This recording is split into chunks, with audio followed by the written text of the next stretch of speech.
السلام عليكم ورحمة الله تعالى وبركاته. بسم الله الرحمن الرحيم. الحمد لله رب العالمين، وأفضل الصلاة وأتم التسليم على سيدنا محمد وعلى آله وأصحابه أجمعين. اللهم علمنا ما ينفعنا وانفعنا بما علمتنا وزدنا علما وفقها في الدين برحمتك يا أرحم الراحمين. اللهم أعطنا سؤلنا واقض لنا حوائجنا على الوجه الذي يرضيك عنا برحمتك يا أرحم الراحمين. أيها الإخوة الكرام، يقول الشاعر في حق ترتيل القرآن الكريم: اتل الكتاب ورتل القرآن حتى تزيل الهم والأحزان.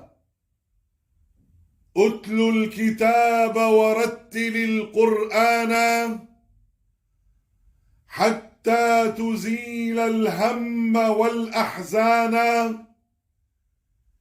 فكتاب ربي للقلوب سكينة وشهاب حق يكسر الشيطان. اقرأ لتحظى بالأجور عظيمة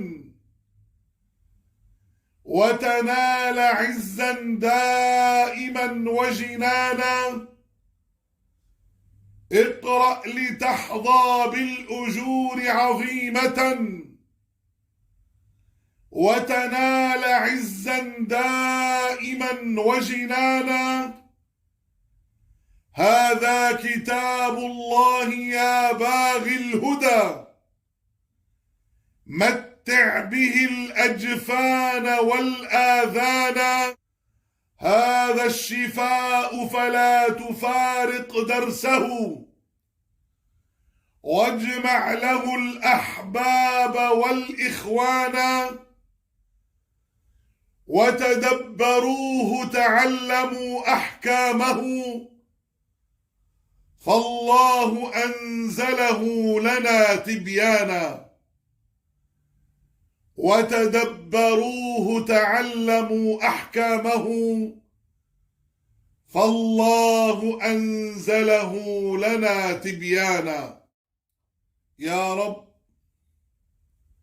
يا رب، اللهم يا ذا الجلال والإكرام، اللهم يا ذا الجلال والإكرام، اللهم يا ذا الجلال والإكرام، اجعل القرآن الكريم ربيع قلوبنا ونور صدورنا وجلاء أحزاننا وذهاب همومنا وغمومنا.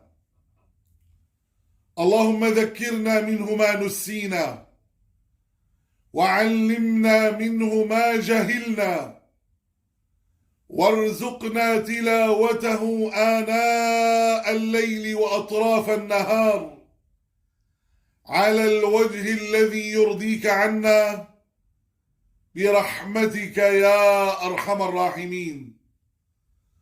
اللهم اجعل القرآن حجة لنا ولا تجعله حجة علينا برحمتك يا أرحم الراحمين. وردنا وجميع المسلمين إلى دينك وقرآنك ردا جميلا برحمتك يا أرحم الراحمين. آمين آمين آمين. والحمد لله رب العالمين، وصلى الله وسلم وبارك وعظم وأنعم على سيدنا محمد وعلى آله وأصحابه أجمعين.